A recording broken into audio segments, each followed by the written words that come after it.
implorou para voltar para trás. Aí eu falei, eu vou te dar mais uma chance. Honre seu pai e honre a sua mãe, para que prolongue os dias da sua vida. Aprenda isso de cedo, filho. Obedeça seu pai e obedeça sua mãe para você ser feliz. Honre seu pai e honre sua mãe para você ser feliz. Senão você não vai viver muito. Pergunta se ela fez isso mais alguma vez. Está com 14 anos. Ah, mas ela cometeu outros erros. Fala, se eu listar a lista aqui, o que ela comete, meu irmão, ela vai ficar aqui até amanhã. Mas esse daí, ela não cometeu. E aí, por essas atitudes e outras, ela viu que eu sou capaz. Então, o que acontece? Eu não mudo as atitudes dela, eu não mudo a mente dela. Então, ela vai errar. Só que ela também vai ter que entender que ela vai colher as consequências. Esse tempo atrás, ela estava no telefone. Só que eu sou um pai que marca. Você acha que eu largo o telefone na mão da criança e deixo? Eu tenho a conta dela na minha conta, no meu telefone. Vira e mexe, eu estou vendo o que ela está fazendo. Olhei lá, vi uns garnizé falando com ela. Vi. Peguei o telefone dela, tomei dela, coloquei ela de castigo e falei, você não é crente, você não. No dia que você quiser ser crente de verdade, assim. Não que ela estava. Você entendeu? Tá aquela coisa, está na idade. Está na idade. Então, eu marcando em cima, cortando, podando, para não deixar acontecer. Depois que aconteceu, o caldo entornou, já era, né? Então, já fui podando, já falei, você não vai mais participar do Corban e tal. Quando você quiser algo com Deus, você me procura. Você não é crente. Você não é servo de Deus. E se você fosse servo de Deus, você não estava procurando se relacionar, procurando ter amizadinha colorida, essas coisas. Não. Aqui não, nessa casa não. Você tem 14 anos. Quando você tiver com seus 17, com os 18, que dá para você caminhar a sua vida, você faz o que você quiser. E aí você vai viver sozinho, aluga uma casa, vive sua vida. Mas enquanto você estiver aqui, desculpa o português da palavra, mas eu te sustento. Até com suas intimidades, eu te sustento. Então você não vem querer pagar de que já está madura o suficiente para viver uma vida, e não está não. E eu vou mostrar para você, do jeito mais fácil ou do jeito mais difícil. É melhor eu fazer do que o outro homem fazer. É melhor ela apanhar em casa do que apanhar do homem, né? Na rua. A gente tem É verdade? A gente tem exemplo assim para dentro da família da gente, sabe? Só que aí, só para completar, pessoal, só que isso não vai mudar quem ela é. Se ela quiser fazer, ela vai fazer. Então eu faço essas coisas não é por causa dela. Tadinho. Eu que não posso negociar princípios. Porque eu sei que nesse processo eu também errei. Eu sei que nesse processo eu deixei de fazer algumas coisas que eu deveria ter feito também, não fiz com a intensidade. Então, o fato de eu não ter feito não me dá o direito de negociar. Ou seja, mesmo se eu tivesse feito, não me dá o direito. Eu estou dizendo que não me dá o direito. Eu falhei, então eu vou pegar um pouquinho mais leve. Não, o que é certo é certo. Né? Vou dar um exemplo. Eu posso ser o homem mais pecador do mundo, mas a palavra de Deus vai continuar sendo falada, e o pecado vai continuar sendo pecado. Nós vemos pastores, líderes aí, que caem e mudam de ideologia e de visão porque caíram. E aí começam a pregar diferente. Por exemplo, Caio e Fábio caiu no adultério, na prostituição, e agora não é mais pecado ter 10 mulheres, casou 6 vezes. Não é pecado. Você entendeu? Deus entende. Então, o inferno não é real para ele. Por que não é real? Tem uma filha gay, tem um filho gay. Nada contra quem é gay, não é nada contra quem é homossexual. Muito pelo contrário. A visão dele é o seguinte: ele teve problemas dentro da casa dele, e por ter problemas, o que ele fez? E ele já tinha caído. E aí, para não assumir a responsabilidade que ele falhou, não só na criação, mas como homem de Deus, porque ele caiu também como homem de Deus, o que ele fez? Ele negociou com o pecado. Hoje, tudo bem, meu filho é gay, está tudo bem. Minha filha é lésbica, a filha dele é lésbica e o filho dele é gay. Meu filho é gay e minha filha é lésbica, não tem problema nenhum. O inferno existe, o inferno é aqui na terra. Deus vai perdoar ele, mas ele pregou a vida inteira, antes de ele cair, a santidade, Não tem problema em cair. Não tem problema em cair. Eu caí, tropecei, mas eu não negocio. Então, mesmo que eu errei, mesmo que eu caí, mesmo que eu errei na educação dos meus filhos, eu não posso negociar aquilo que é de verdade, fato, a palavra de Deus. Então, muitos pastores, pregadores fazem isso. Mas você caiu, você errou e tal. Tá, a verdade deixou de ser verdade porque eu caí? Mas você não pode mais falar por isso, porque você... Mas peraí, a verdade deixou de ser verdade? A Bíblia diz que nós temos que analisar a mensagem ou o profeta? A mensagem, não é? A palavra nunca vai deixar de ser palavra. Então, é bem simples. O que é pecado, e o que leva a pessoa para o inferno, leva a pessoa para o inferno.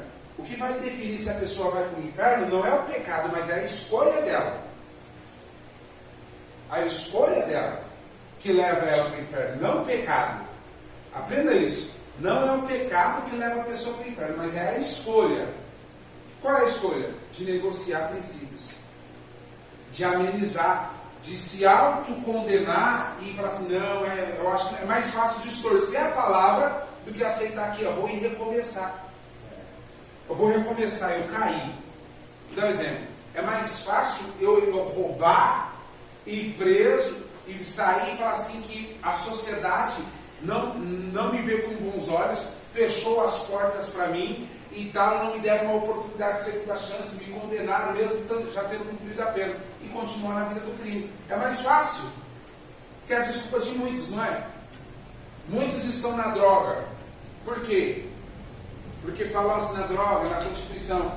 Porque minha família não me dá uma chance, porque isso, por causa daquilo. É mais fácil eu usar um método de conspiração para não assumir minha responsabilidade de mudar. Então é isso que me leva para o inferno. Porque veja bem, vou dar um exemplo da minha pessoa, tá? Eu fiquei preso 8 anos da minha vida. E quando eu saí, eu não tive vida fácil. Não, meu irmão. Muita porta na cara, muita humilhação, muita coisa. Eu sofri demais, e ainda sofro até hoje ainda. Eu sofro retaliação, pessoas falando mal de mim, pessoas mentindo a meu respeito, nem me conhecem. E tanta coisa que eu ouço, é que eu não fico aqui igual o Valdomiro Santiago. Eu não sei, o que eu vou fazer? Eu não fico assim não. Mas você não tem noção. Uns 3 dias atrás mesmo, um rapaz veio falar comigo aqui e falou assim, mas me falavam tanto mal de você, isso, aquilo. Não. Vamos falar, entendeu? Vamos falar. Só que a questão é, como que você vai encarar as dificuldades, os obstáculos que a vida te apresenta? A escolha que você vai fazer vai definir. Mas se eu tropecei, eu fiz o que era errado, eu posso recomeçar? Pode. Pode. Eu caí, eu posso recomeçar? Pode. 7 vezes cairá o justo e não ficará prostrado. De todas elas o Senhor levantará. E as pessoas, eles... Acabou. As pessoas, por exemplo, onde a gente é criado, onde a gente dá algumas coisas que a pessoa conheceu da gente no passado, eles querem usar aquilo ali para poder pensar, sabe? Escute aí. Olha só. Tem um irmãozinho, falar de pecado, tá? Não é um irmãozinho, não é da nossa igreja não. Só que é meu amigo. Pelo menos eu achava que era, eu descobri que não é. Não é meu amigo. Eu achava que era meu amigo. A gente não era tão próximo, mas eu considerava ele como um amigo. E foi assim, por considerar amigo, você quer ver um amigo cair no buraco? E aí tem 2 condições. Eu sou servo de Deus e sou ministro da palavra. E depois eu sou amigo dele. Então, eu como amigo e como ministro da palavra, eu não posso ver o pecado e não denunciar. Minha obrigação e minha responsabilidade é denunciar o pecado. Então, o que acontece? O menino estava fazendo coisa errada, isso há uns 2 anos atrás. Estava fazendo coisa errada, se envolvendo com uma mulher que estava saindo de um relacionamento, era casada no papel ainda, estava saindo do relacionamento, mas estava saindo do relacionamento, estava com problemas. Mas ele não tinha decidido a vida dela e nessa situação esse menino se envolveu com ela. E eu fui lá e denunciei. Não escutou. O que aconteceu? Caiu com ela. E aí o marido apareceu de novo na vida, ela expulsou ele. Aí ele ficou afastado da igreja um tempo, quase um ano afastado. E aí sofreu, tudo. Aí o que aconteceu? Começou a se fortalecer de novo. Voltou para a igreja, voltou a tocar no altar, começou a ter uma vida. E aí, quem que aparece de novo na vida dele? A mesma mulher. Só que agora ela já está divorciada, ela já não tem mais nada com o marido, está com a vida, está até buscando a Deus. Só que veja bem, é bem importante a gente ressaltar uma coisa. Não importa se ela está buscando a Deus. Você entendeu? Ainda que ela seja sincera, ainda que não importa. Não vai mudar a realidade que ela foi um instrumento do diabo para a vida dele. Só que a culpa não é dela, ele fez a escolha, correto? E aí ela apareceu na vida dele. Aí eu expliquei para ele assim, meu irmão, Deus ensina a gente a andar para frente, não andar para trás. Sai dessa, bicho. Entre bilhões de mulheres, você tem que escolher essa. Não, mas agora é tal, Deus está na direção, antes não estava. Eu falei, peraí, como que é que Deus não está e depois Deus está na mesma história? Você está no mesmo caminho. E Deus está nesse caminho, Deus não está nesse caminho. Ou Deus está ou Deus não está. Deus é um Deus que começa e termina. Não é um Deus que para pela metade, depois ele toma lá na frente. O que começa errado, termina errado, irmão. Então eu falei para ele, não, está errado isso aí. Aí eu comecei a denunciar. E aí eu comecei a mostrar na palavra para ele que estava errado. E aí, você sabe como é o confronto, né? E eu falei assim, não tenho nada com a sua vida. A vida é sua. Você faz o que você quiser da sua vida. Eu respeito você. Mas não vem compartilhar essas coisas comigo e achando que eu vou me calar, que eu não vou calar, não. Eu não tenho nada contra essa moça. Eu desejo que realmente ela esteja se convertendo, que ela esteja servindo a Deus, que ela esteja fazendo a vontade de Deus. Que Deus tem algo para ela também, mas eu tenho certeza que o que Deus tem para ela não é você. Absoluta certeza. Então, em nome de Jesus, Deus não destrói uma família para dar outra, cara. Não existe isso, não. E você foi um instrumento também dentro do relacionamento para que ela saísse do relacionamento que estava, quando você se envolveu com ela no começo, ela estava saindo de um relacionamento. Então você foi um pivô ali também. Se eu tivesse conhecendo ela agora, né? Era diferente. Aí eu falei assim, sai fora, cara. Eu falei, sai fora.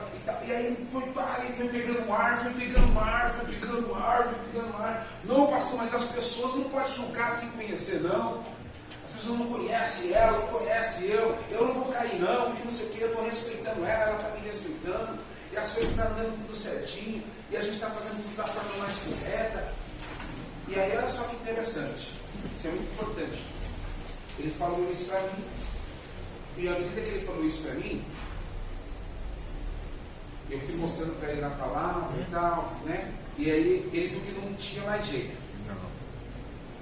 Então ele pegou o ar e a melhor forma de defender é atacar. Só que ele não podia atacar a palavra, porque ele não tinha estrutura, conhecimento, maturidade, não tinha. Então ele não tinha como me atacar na palavra. Ele não podia. Aí o que ele fez? Atacou quem? Aí ele falou assim, pastor, as pessoas falam sem conhecer. É a mesma coisa o senhor. É a mesma coisa o senhor. Só para o senhor ver. Entendeu? O senhor está falando, tá, mas o senhor não conhece ela. Aí ele estava falando. Aí a comparação. Olha o senhor. Quantas pessoas já chegaram em mim e falaram mal do senhor para mim? Só que ele é meu amigo, mas nunca me falou que estavam falando mal de mim. Em anos, nunca falou que estavam falando mal de mim. Se falarem mal de você, cara, você pode ter certeza que assim não filho. Estou falando mal de você, ali. Eu falou mal de você. Mas eu não deixei não, viu?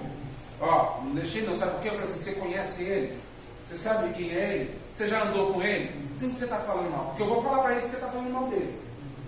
Você entendeu? É assim que eu penso. Se alguém falar mal de alguém, eu vou chegar assim, peraí, você está falando mal de... Por que você está falando mal dele? Eu conheço ele, você conhece? E não simplesmente ficar assim, né? Conivência também é pecado. Então, ele nunca falou em todos esses anos. Só que aí nessa hora assim, me falava mal, falava, o senhor é catireiro, que catira não é de Deus, não, que não sei o quê. Fala que o senhor é catireiro. Irmão, Eu nunca ouvi falar esse nome, catira e catira. Eu vim aprender isso aqui na cidade de Pará de Minas. Eu nunca ouvi falar, eu sou de São Paulo, moro, né, em Pará de Minas tem 8 anos, mas eu ouvi esse nome pela primeira vez aqui na cidade. Da onde eu vim, nunca eu ouvi falar sobre esse nome catira. E aí eu fui procurar saber o que era catira. Catira é trocar. Uma troca. Mas aí eu, falei assim, mas peraí, aonde está errado em trocar alguma coisa? Porque quando eu cheguei na cidade, hoje não, já tem anos que eu não faço isso. Mas quando eu cheguei na cidade, eu comprava carro e revendia carro. Meu relacionamento com o negócio era o quê? Comprar carro, vender carro e tirar meu lucro. Comprava carro e vendia carro. Nada diferente que uma agência faz. Nada diferente de qualquer outra pessoa que tem condições de fazer um trem, né, fazer uma negociação, faz. É um trabalho como qualquer outro. Mas no meu, aqui, isso era um crime. E aí eu fui muito perseguido e denunciado porque eu fazia isso, porque eu comprava carro e vendia carro. Porque eu tinha 10 carros na porta da minha casa. Aqui pro lado, nossa, tem muitos que fazem muitos tipos de troca, mas fazem muita sujeira, entendeu? Mas aí que tá, eu não posso generalizar. Existem empresas boas e empresas ruins. Existem homens honestos e homens desonestos.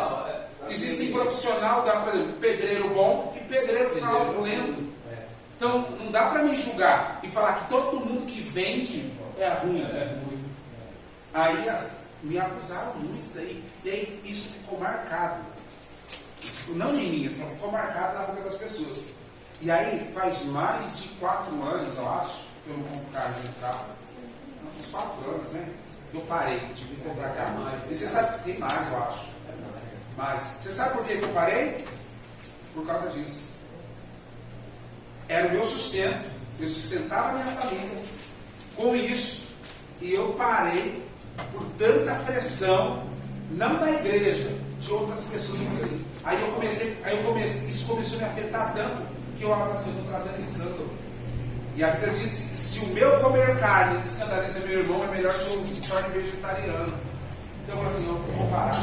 Aí eu parei, passei necessidade, passei por um processo terrível, mas Deus não deixou de me abençoar. As coisas foram mudando, só que hoje, muitos anos depois, eu não mexo nada disso. Você vê, nessa época eu já mexia com o telefone, olha só. Mexia com o telefone, mas eu não era profissional da área, nem nada. Já mexia, mas larguei de mão isso daí. E aí, recentemente que eu voltei a mexer com o telefone, fiz o curso e tal, abri a lojinha, tenho trabalhado com o telefone, tenho trabalhado com o aplicativo, mas mesmo assim, hoje, anos depois, as pessoas ainda falam mal dessa mesma situação. Uma mancha, né? Uma mancha, cara. E olha, se fosse uma mancha por algo que eu realmente tinha cometido, algo que é errado, não. Uma mancha por algo que eu nem cometi. Eu nunca fui desonesto com ninguém. Eu nunca fui desonesto com ninguém, mas até hoje, tem pessoas que, quando relacionam o pastor deles, falam assim, aquele pastor lá não é mentiroso não, porque ele gosta de catira. Aqui tem um pastor aqui, né, a gente não deve citar não. Quando eu conheci ele, eu achava sujeira que ele fazia com as pessoas, mas eu nunca comentei nada com ele. Ele ia de São Paulo, ele e o cunhado dele, eles iam lá compravam uns telefones, você lembra uns telefones bonitão? Eles eram baratinhos, que tem vindo do Paraguai, eles iam em São Paulo compravam esse telefone lá, na época eu lembro do telefone lá, ele custava 90 euros por alguma coisa. Chegava aqui, o povo não conhecia, ele estava vendendo por 400 e tanto, 600 e tanto. Aí teve um dia que o telefone deu problema, o telefone que vendeu com a mulher. Aí a mulher falou para a mulher, não, parece aqui, deixa que eu vou consertar ele. Mas como ela não prestou manutenção no telefone, ele pegou, foi lá, comprou outro e deu ela. Disse, não levei para autorizado. Ele deu ela outro telefone e ela nem percebeu que ele tinha trocado o telefone. Falei assim, não, porque ficou o conserto por cima e tal, mas o cara falou que não é coisa demais não, é coisinha boba, mas era mentira, porque o telefone era que tem que vir do Paraguai, o telefone. A desonestidade é em todo segmento. Por exemplo, o açougueiro, o padeiro, né? Quando vai pesar o pão lá, quando vai pesar uma carne lá, aquele negócio assim, 600, pode. Se pedir meio quilo, 600, pode. 700, pode. 700 gramas, pode. Mas já é malicioso. Há uma diferença ele cortar, não. Ele já corta, porque eu falo negócio, quando você faz algo repetidamente, você pega a prática. E eu vou falar para você, se um açougueiro quiser colocar 500 gramas exato, ele coloca. Ele erra por 10 gramas, 20 gramas. Só que aí o cara precisa vender, então ele induz a pessoa a comprar.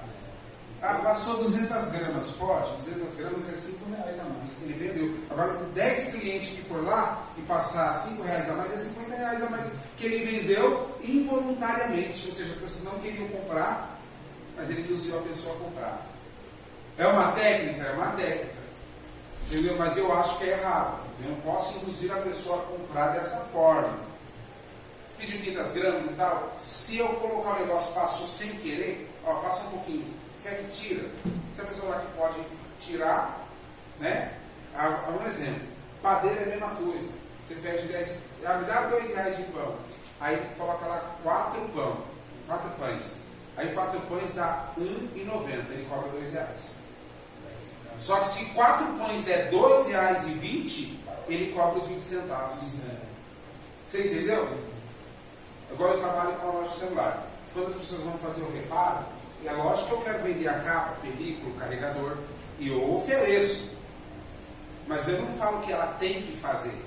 Ontem foi um rapaz lá para trocar o telefone, ele me mostrou 2 telefones. Ele falou assim para mim assim, qual que é melhor? Ontem. Hoje também aconteceu a mesma coisa. Eu falei, a minha preferência pessoal é essa.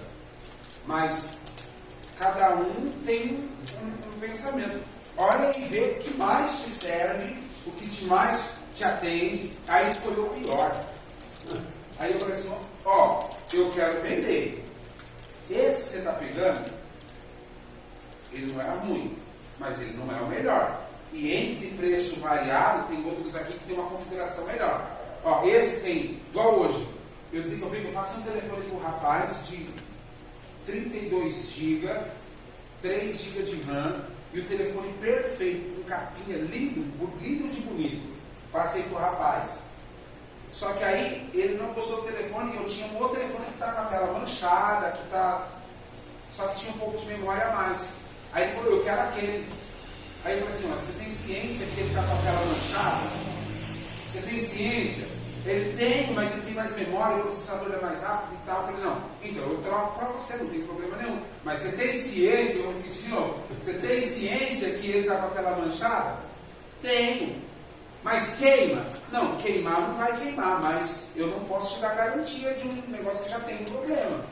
O outro eu te dou garantia, porque eu fiz manutenção, eu reparei, eu revisei. Esse, eu peguei na troca, quando o rapaz veio me comprar um telefone, ele deu o dele usado na troca, e ele está com a mancha. O correto seria trocar a tela, mas eu não vou trocar a tela dele porque é uma manchinha boba. Então eu vendo um pouquinho mais barato. Aí ele, não, então eu pego esse. O valor é o mesmo? Eu falei, o valor é o mesmo do outro, porque ele é um telefone que eu venderia ele mais caro do que eu estou te passando. Mas se fosse para mim escolher, eu escolheria o outro que você pegou, porque está revisado, 3 meses de garantia, tudo novinho. Mas ele quis a escolha dele. Então não é errado dessa forma. Agora, tirar vantagem dessa forma não. É complicado. Foi muito problema. Então o que acontece? Pegou essa mancha. Aí ele pegou e as pessoas falavam mal do senhor para mim demais, o senhor era cateiro, isso aquilo. Mas eu nunca acreditei nelas. Como que não acreditou? E na primeira oportunidade que ele teve, quando eu estava, ele pá! Aí eu falei assim, então é disso que se trata, então? Então, como você não pode ir na palavra, você vai me falar dessa questão? Eu falei, faz quanto tempo que eu não mexo nisso aí, filho? Ele falou, nem sei, mas eu falei assim, então, eu não vou nem me defender disso, porque a minha consciência é tranquila quanto a isso. Né? É tranquilo, graças a Deus eu não tenho que nem levar isso adiante, não vou nem levar adiante, mas de mim você pode falar o que você quiser. A palavra está aí, para ver você fala com a palavra. Ainda que eu tivesse sido o que você está falando, ainda que eu fosse o pior homem desse mundo, ainda que eu fosse um assassino, ainda que eu fosse um pedófilo, um estuprador, um traficante, um ladrão, ainda que eu fosse desonesto, ainda que eu fosse qualquer coisa, a palavra ainda seria a palavra. Não importa quem está falando, pode um bêbado chegar aqui na porta da igreja e começar a pregar. Se as palavras que saírem da boca dele for de verdade e for condiz com o que a Bíblia ensina, a palavra é a palavra, não importa a fonte que ela está vindo, desde que ela seja verdadeira. Né? Então ninguém pode contra a palavra. E às vezes a gente analisa o rótulo, né? E não o conteúdo. E você vê, pastor, que assim, eu tenho na minha consciência assim, sabe? A gente não perde nada. Você pode ser humilhado por qualquer coisa. Se você percebe, você não perde nada. Deus, mesmo Deus você passa uma humilhação, Ele não deixa a gente honrar. Onde desse ministério, a gente estava lá e a gente via as coisas, mas eu estava naquele jeito, como disse o outro. Eu ainda estava na mamadeira, ainda aprendendo uma coisa de Deus para mim. Estava normal. Aí no dia, o irmão da igreja fez um voto com Deus lá e Deus honrou ele. Honrou ele e eu achei que o trem foi muito forte, sabe? Ele era doido para ter uma criança e a mulher dele também não podia ter filho também. Ele pegou e fez um voto com Deus. Se Deus abençoar, eu consegui adotar essa criança desse jeito assim. Cara, e parece que veio uma coisa assim na mão dele, assim, do jeito que ele falou, Deus mandou uma menininha. Isso que veio, coisa linda, cara. Eu falei, não tem capacidade, não. Aí o Verico da igreja estava precisando de pneu. Ele foi lá e comprou 4 pneus novinho. Na época deve ter dado mais ou menos 2.000, era pneu, o ombro era pneu 15, né? 3 anos. 14, né? 14, né? Pneu fino também. O que o pastor faz? Sobe em cima do altar da igreja, o cara lá dentro da igreja.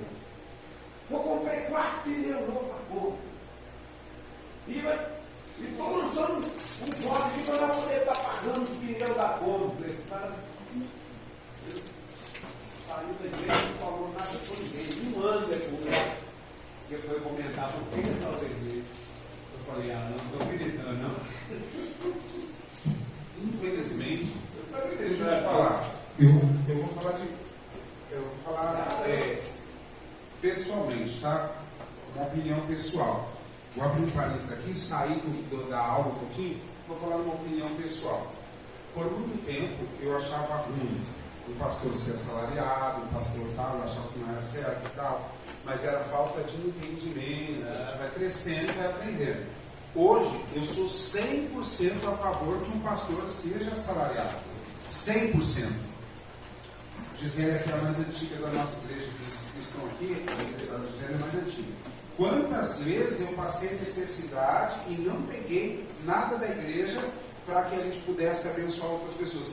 E eu fazia isso porque eu não achava que era certo, não é? Quando a irmã dela era tesoureira na igreja na época, e ela falou, não, pastor, pega o dinheiro. Eu falava, não, eu não vou pegar. Nunca peguei, né? Então o que acontece? Eu falo, não, vamos pagar a ação da igreja, vamos pagar abençoar. Hoje eu penso diferente. Não, eu não vivo pela obra, tá? Não vivo pela obra. A igreja, eu não pego um centavo do caixa da igreja para meu benefício, nada. Muito pelo contrário.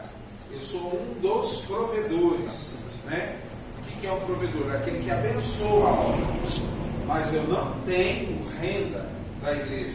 Não tenho. Eu tenho profissão, tenho trabalho, e eu sustento minha casa, pago minhas contas com o suor do meu trabalho. Trabalho de motorista de aplicativo e trabalho com manutenção de celular, venda de telefone, acessórios para telefone. Essa é a minha renda. Tudo que eu conquistei, eu alcancei, tudo que eu construo na minha vida é proveniente do meu trabalho. O senhor estava com um carro bom, pastor da igreja, mas ninguém viu há 10 anos atrás eu empurrando o carro, quantas vezes empurrando o carro, isso aqui, e trocando um de carro para um carrinho melhor, depois para um carrinho melhor, aos pouquinhos, sabe? E fui trocando aos pouquinhos. Mesmo assim, peguei um carro agora mais ou menos novo, mas ninguém viu que eu tenho um carnê lá de 24 vezes de R$2.000 quase a prestação. R$1.700 que eu pago de prestação do carro. A minha de 1º de agosto, 48. A minha eu fiz em 25 vezes. E outra, dei o meu outro carro de entrada e aí financei essa. Aí a pessoa vê você com bem, acha que você conquistou o bem, mas é isso que as pessoas pensam. Mesmo se pensasse, mesmo se o carro tivesse sido dado pela igreja, mesmo se a igreja pagasse o carro, eu não acharia errado. Desde que eu vivesse 100% para a obra. Ou seja, eu teria que ficar na dependência da igreja, e aí eu cuidasse da igreja, e aí é 100%. Aí o pastor tem que viver da obra mesmo. Não sou contra. Só que aí, veja bem, há uma linha muito distinta entre você estar em cima do altar e ser alimentado pela igreja, né, sustentado pela igreja, honestamente e dignamente, e você ser um pilantra, um picareta, um aproveitador, um estelionatário da fé. É bem diferente. Eu venho de uma vida totalmente pecaminosa e regada à criminalidade. E eu sempre tive comigo um princípio, que se eu quero dinheiro fácil, eu voltava para a vida que eu estava. Se eu quero dinheiro fácil, eu volto para a vida que eu estava. Mesmo assim, não é fácil. Não era nada fácil. Mas assim, na ditado popular, quer dinheiro rápido, volta lá. Porque enganar a pessoa, enganar a fé para tirar proveito e benefício próprio, vocês nunca viram eu fazer isso nem na igreja e vocês nunca vão ouvir. Todas as vezes que a gente pede dinheiro aqui na igreja é para um determinado fim específico. Quando nós fomos colocar o piso, não, nós precisamos colocar o piso da igreja, o valor deu X, nós precisamos tanto, quem pode dar tanto, quem pode dar tanto, vamos lá, vamos comprar o projetor, vamos comprar como fala, a porta da igreja, essa porta da igreja aí que foi quase R$5.000, vamos colocar essa porta da igreja, e tá, vamos aparelhagem de som, vamos isso, essa bateria aqui, R$5.000, vou falar para você, nem pagamos ainda. Tanta coisa que a gente compra e a gente nem fala para a igreja. Compra e não fala não. Foi 5.000, aquela caixa ali foi 2.000, esse baixo mais 1.500, esse aqui foi 2.000. Nós estamos precisando trocar agora os ventiladores, por exemplo, nós estamos precisando trocar os ventiladores. Quando muita coisa foi acrescentada na igreja aqui, que a igreja nem soube, e o dinheiro saiu de onde? Do próprio dízimo e da oferta. Né? A gente trabalha aqui, cada igreja trabalha de um jeito, aqui na igreja nós trabalhamos com um relatório. Tem um relatório, a gente não está colando mais ali, mas está lá. Todo membro tem direito de ver o relatório mensal. É só procurar a tesoureira e olhar o relatório mensal do que foi gasto na igreja, o que entrou, o que saiu. Né? A pessoa pode olhar lá e ver o que entrou e o que saiu. Então o que acontece? Aí algumas pessoas chegam aqui na nossa igreja e falam assim, nossa, a igreja é abençoada, você conseguiu, o pastor o senhor conseguiu, sempre tem uma coisa diferente, uma tecnologia e tal. Uai, tem porque eu não vivo da obra. Se eu vivesse da obra, a igreja não teria nada. Não estou dizendo que é errado. Foi uma escolha minha. Se eu vivesse da obra, a igreja só ia fazer para me sustentar. Hoje, R$1.000 não sustenta a minha família. R$2.000 não sustenta a minha família. Eu tenho 3 filhos. Sabe quanto eu pago de prestação de da casa? O dinheiro da igreja lá, sabe que uma das coisas que eu pego dinheiro do combustível. De quarta, sexta. Se o senhor pegasse da manutenção do carro, não estaria errado. Não, aí você entendeu? O carro está servindo a obra. Está servindo a obra. Quebrou alguma coisa. Ah, mas não quebrou fazendo a obra, mas usou na obra. Aí eu vou entender. As coisas que eu compro lá, o pessoal fala comigo assim, mas de vez em quando que eu falo assim, eu vou ter que pegar o dinheiro da igreja, então eu tenho que pagar meu telefone, porque eu comprei computador. Eu coloquei 4 pneus, entendeu? Pastor, não está errado. Quem está lá com o senhor lá construindo lá as paredes? Se eu fosse comprando aqui de serviço? A mesma coisa eu aqui, pastor. Eu construí aqui com 4 meses a igreja, 4 para 5 meses aqui. Lembra, Manisé? Diaconisa? Como que era aqui? Fala para os irmãos aqui, como que era aqui? Era de domingo a domingo, eu aqui, ó, sozinho. Sozinho. De domingo a domingo. Desde a fundação até o término. Na semana de terminar, apareceu um monte de gente. Aí deu o retoque final, acabou. Mas na semana de acabar.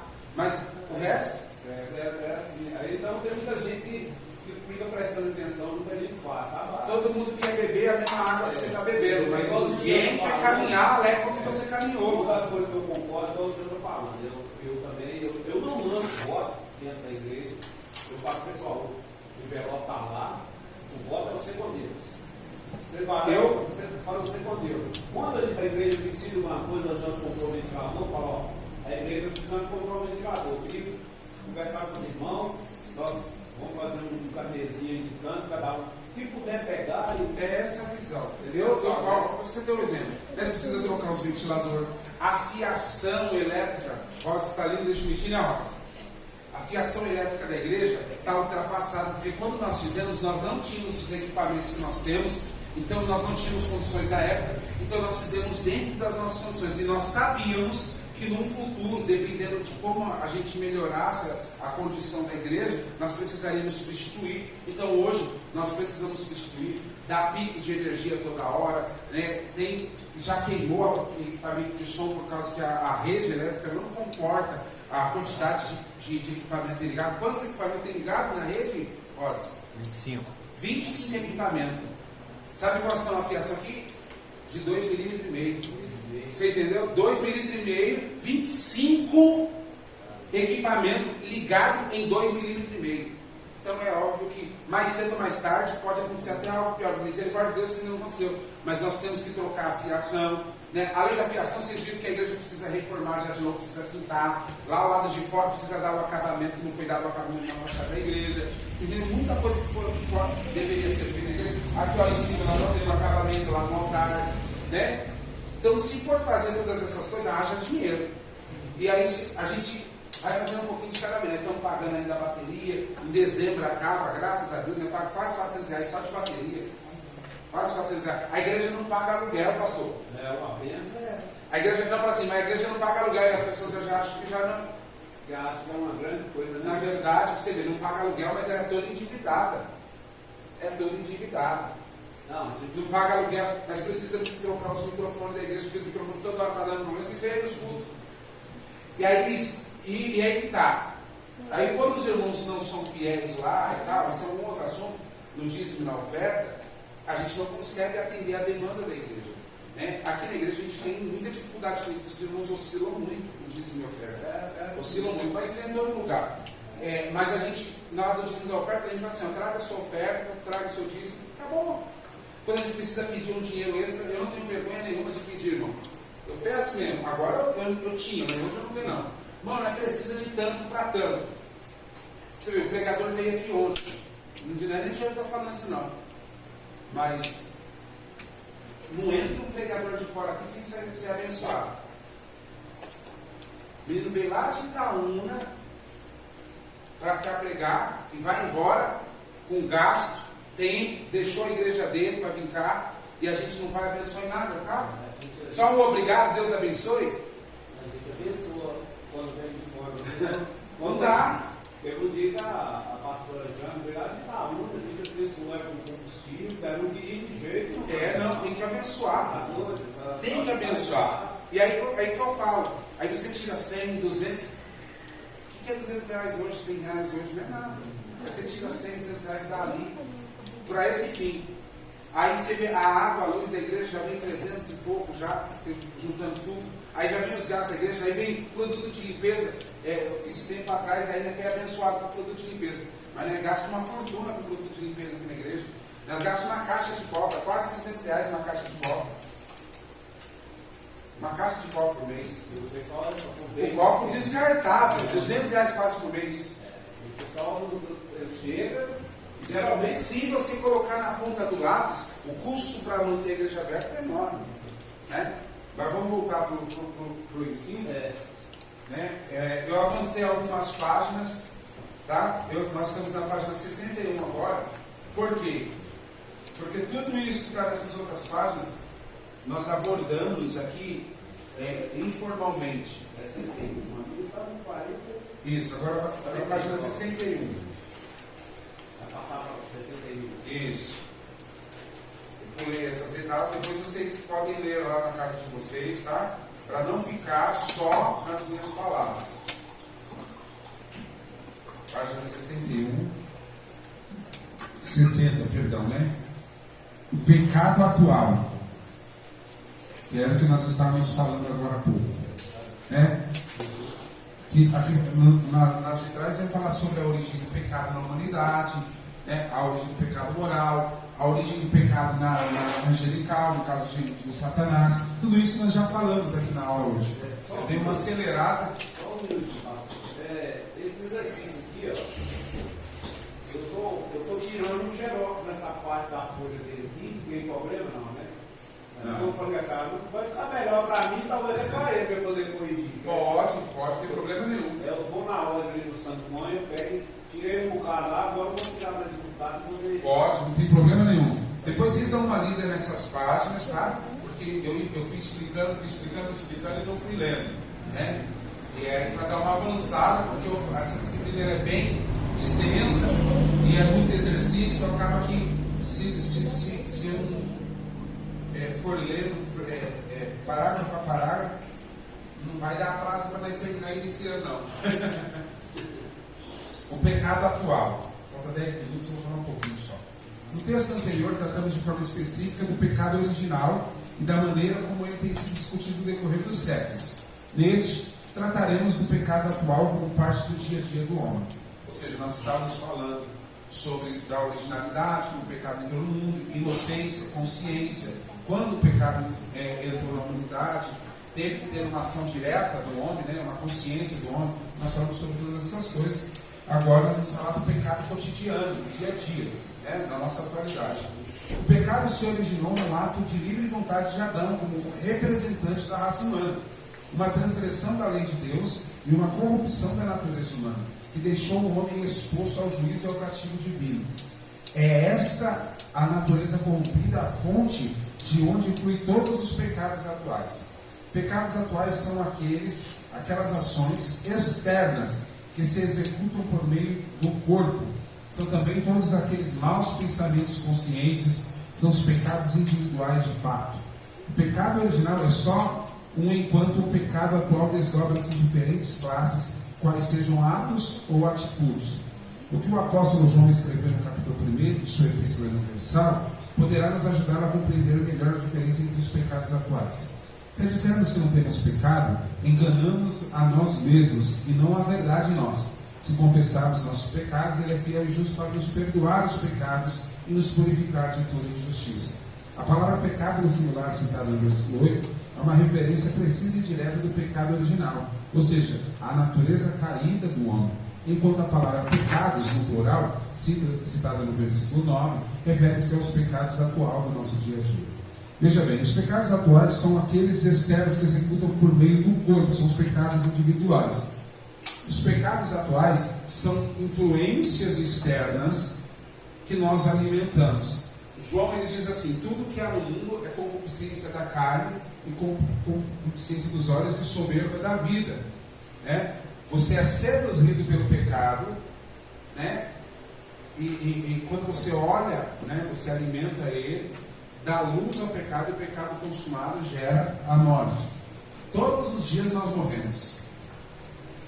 É forte isso, mas o que eu estou falando não é morremos para o mundo, não, nós morremos para Cristo. Viu? E aí somos réus de juízo.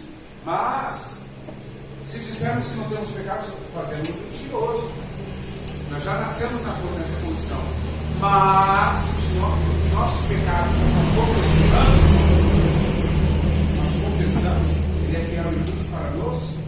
Então, irmão, vou falar um negócio isso aqui, tá? Dói na alma isso aqui, viu? Mas você tem que falar. Quem ora para dormir, antes de dormir? Não fala não, só para refletir. Eu estando em casa, eu oro todo dia. Não, você não recebe. Se não orar, não fala nada não. Só que olha só a importância.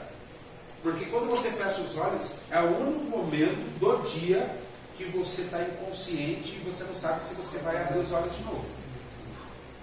Minha mãe fechou os olhos para dormir e até hoje não abriu mais aqui nesse mundo. Então, eu vou te falar um negócio para você. Olha como que a gente é. A gente chega em casa, deita lá, dorme assistindo Netflix. Cansa no outro dia já. Quando acorda já está no outro dia. Olha para você ver. Mas se a gente não confessar, não há. Então o que você tem que fazer todos os dias? Eu chego em casa, eu chego de serviço. Não é só agradecer. Tem que confessar. A oração, faz parte da oração a confissão. Ó Deus. Aqui ó. Chegou o final do dia, Senhor. Hoje eu xinguei todo mundo no trânsito, Jesus. Misericórdia. Ah, Senhor. Hoje eu falei mal daquele pastor, Jesus. Tem misericórdia. Hoje eu falei mal daquele irmão. Jesus, eu falei que ele não quer nada com Deus. Senhor, me perdoa.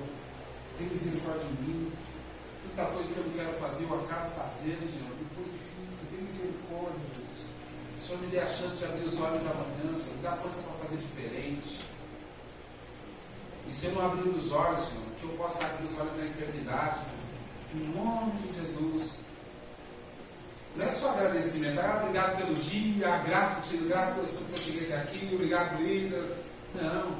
As pessoas aqui, tem pessoas que nem agradecem e nem pedem perdão. Senhor, eu estou deitando, estou orando aqui, tem aqueles que oram assim, Senhor, minha última oração de hoje, mas eu tenho que pedir mais uma vez, tenho que perseverar, Senhor. Me dá isso, me dá aquilo, Senhor, dá aquilo, faz isso, Senhor, faz aquilo, tem misericórdia, Jesus, faz. Senhor, nessa noite me dá uma visão celestial, Senhor, me mostra as coisas. Essa oração as pessoas não vão dormir, algumas pessoas, porque se aquele que não confessa o pecado não tem perdão, não. Então tem que confessar para tomar posse, receber o perdão. Deus já perdoou, mas para que eu receba, eu tenho que confessar. É simples. E aí as pessoas não oram. Eu costumo falar assim, esse perdão, eu costumo falar, eu sou melhor do que ninguém, perdoa por causa daquela pessoa que às vezes a gente. Aí vamos lá, nós estamos pecando constantemente. Estamos influenciados, pastor. Né? O homem mais que a mulher nessa questão. A promiscuidade e a prostituição têm pegado uma escala sem precedente. E aí nós vemos, né? Você não vê homem pelado na rua, vê? Não vê. É muito raro você ver homem pelado na rua. Mas se o homem vê, a mulher pelada na rua. Você entendeu? Isso é um ponto. Eu estou falando assim, ó. E o homem é muito tentado nessas coisas aí. Aí a mulher tem as tentações dela. Cada um tem uma limitação. Isso eu falo em todas as áreas da vida. Tem aquele que é tentado na mentira, né? Tem aquele que é tentado no consumismo, e por aí vai. A lista é longa. Então o que acontece? A gente passa por esses testes todos os dias, todas as horas. E eu vou te falar algo.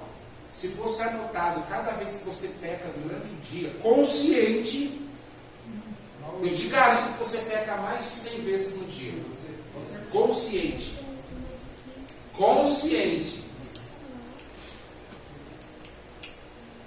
E os pecados mais de pecado que você sabe que não deve. No pensamento é onde mais acontece. Por exemplo, o Gustavo chega e me diz, pastor, dá um copo de água para mim. Aí eu olho para ele assim, ô varão, vou pegar ali para você. Mas desse intervalo eu falei assim, folgado, né? Porque ele não tem braço, não, ele podia ali pegar. Na minha mente, não custava nada ele pegar ali, achando que eu sou empregado dele. Aqui, varão, Deus abençoe. Precisar, estou à disposição, viu? Qualquer coisa eu estou aqui. Você já parou para pensar quantas vezes nós falamos assim, ó, se precisar eu estou aqui, mas por dentro nós está falando assim, não me liga, pelo amor de Deus. Não me liga. Irmão, quantos pecados eu não comete? E aí você vê que nós não é tão santo quando a gente percebe, pensa que a gente não é tão de Deus quando a gente acha que é. E aí quando a gente vai entender a consciência dessa natureza, nós vemos uma constante necessidade de busca de arrependimento e de mudança de caráter todos os dias. Por isso temos que ter uma vida de oração com Deus, uma vida de comunhão com Deus, porque nós precisamos. É uma questão de necessidade, é uma questão de sobrevivência. Você não ora porque gosta, você ora porque precisa. Fala a verdade, é gostoso orar? Fala a verdade, irmão.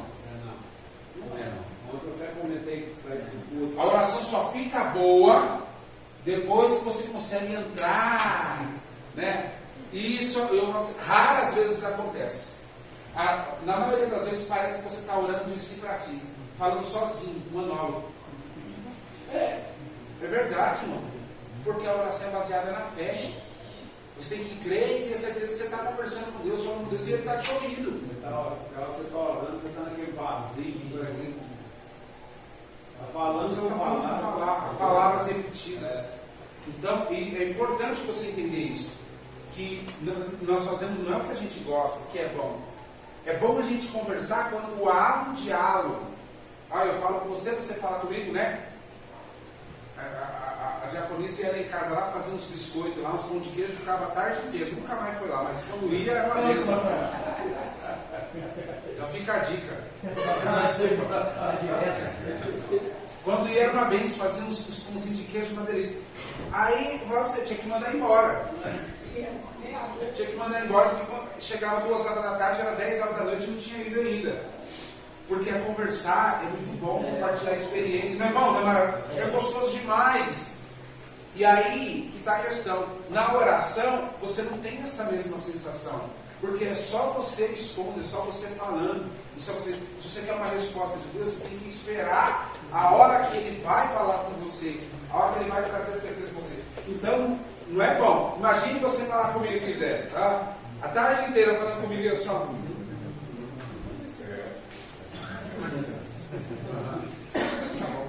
Se eu fizer isso aqui com a pastora, meu irmão, olha, eu tomo uma surra e durmo no quintal. 2 palavras que ela fala, eu não te respondo, ela já está com o controle de mim. Mas você está me ouvindo, não? Está vendo que eu estou falando com você, não? É a mesma coisa que você fala com a pessoa e ela está no celular. O que o ser humano não tolera é ser ignorado. E às vezes, na oração, você tem a sensação que está sendo ignorado. E aí, por isso que não é bom. Mas aí a fé,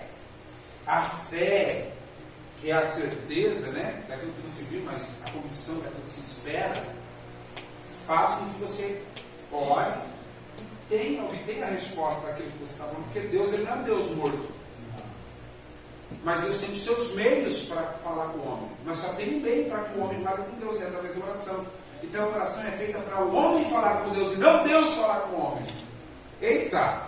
Esse não está no Google, não. A oração foi feita não para Deus falar com o homem, mas para o homem falar com Deus.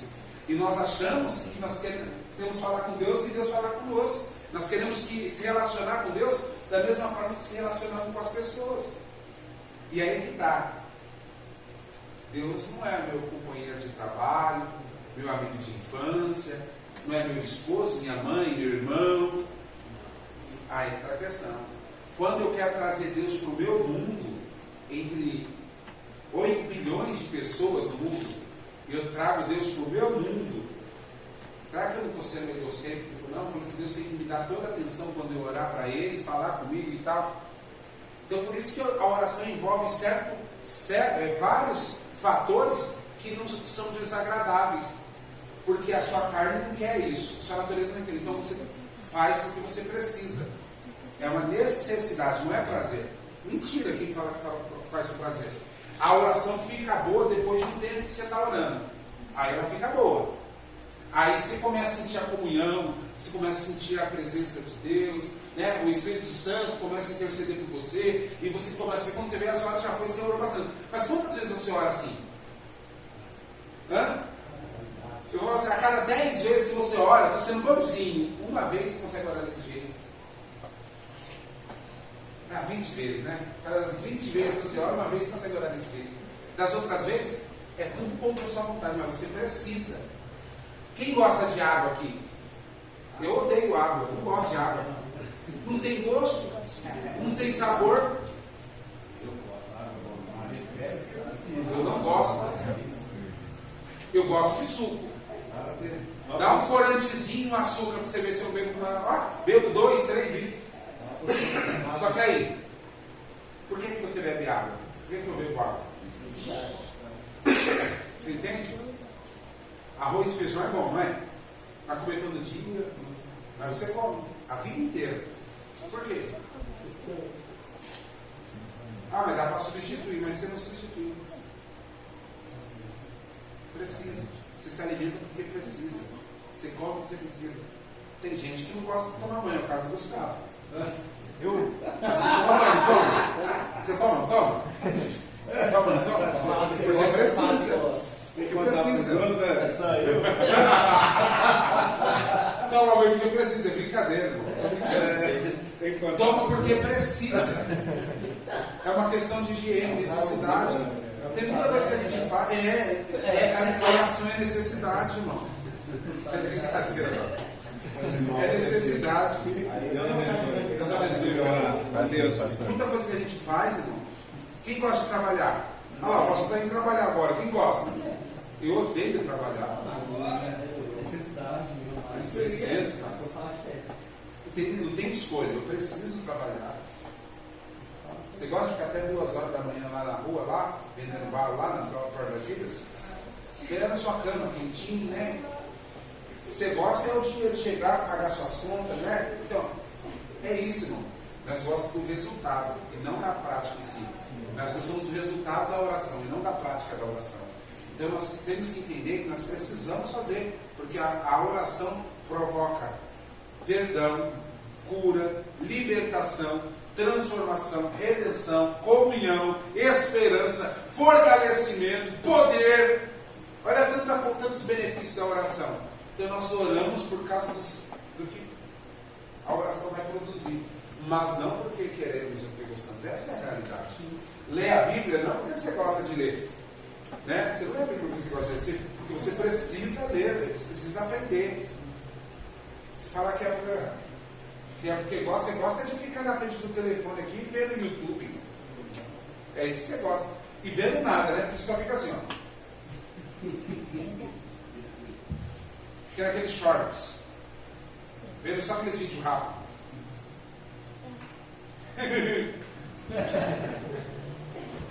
Ai, credo. Uau, que interessante. Quando você vê, 3 horas da manhã, você começou a olhar às 9 horas da noite. E você só percebe quando a coluna começa a doer, né? Começa a doer, você vai se movimentar, você fica tão vidrado que o relógio para e você. É isso, irmão, essa é a realidade. Então, em nome de Jesus, né, que a oração seja algo permanente na nossa vida. Amém. Nós façamos não porque gostamos. E as pessoas acham que Deus vai rejeitar a oração porque ela está fazendo contra a vontade dela. Não. É aí que Deus recebe a nossa oração. Paulo diz a Timóteo: nenhum bom soldado se envolve em questões dessa vida, porque a sua vontade é satisfazer a vontade daquele que o arregimentou.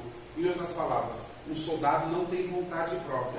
A vontade dele é retraída para que ele faça a vontade daquele que o alistou ele, ou seja, do general. Soldado só obedece ordens. Missão dada é missão cumprida. Um soldado só envolve com questões relacionadas à missão dele.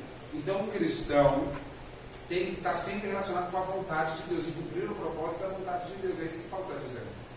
Não é minha vontade. Eu não gosto de orar, então Deus não vai aceitar minha oração porque eu não gosto de estar orando, então tem que ser voluntário. Não. Você faz a vontade dele, não é a sua. Você vai orar porque você precisa orar. Você vai ler porque você precisa ler.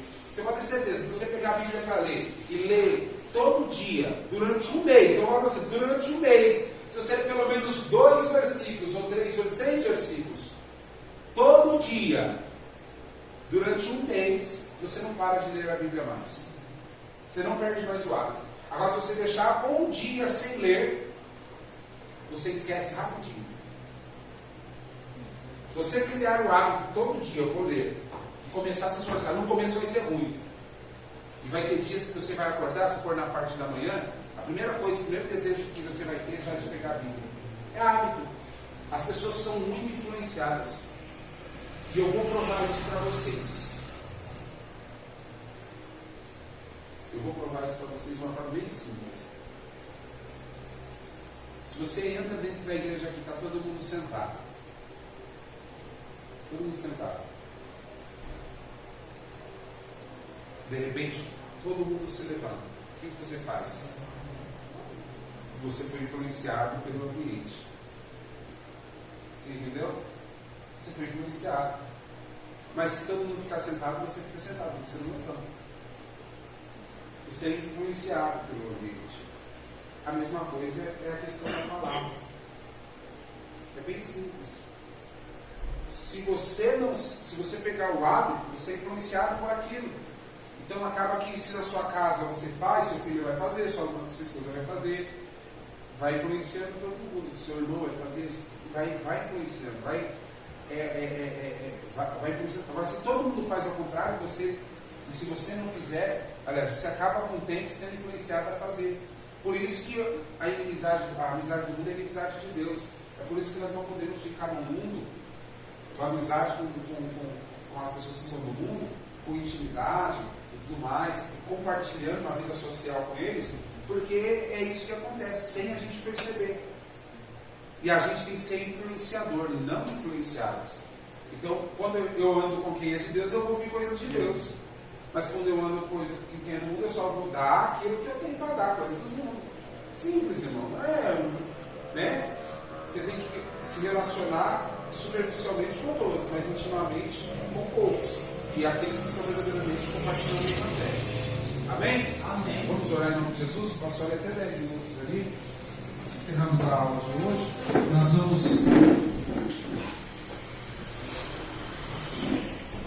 vamos falar sobre o pecado atual, né? A classificação dos pecados. Vamos falar sobre pecado imperdoável. E aí vai. Deixa eu ver quantas páginas falam. Está acabando. Gente, mais umas 2, 3 aulas nós acabamos a martirologia. Com força, né? Vai deixando no final. Glória. Vamos orar, irmãos?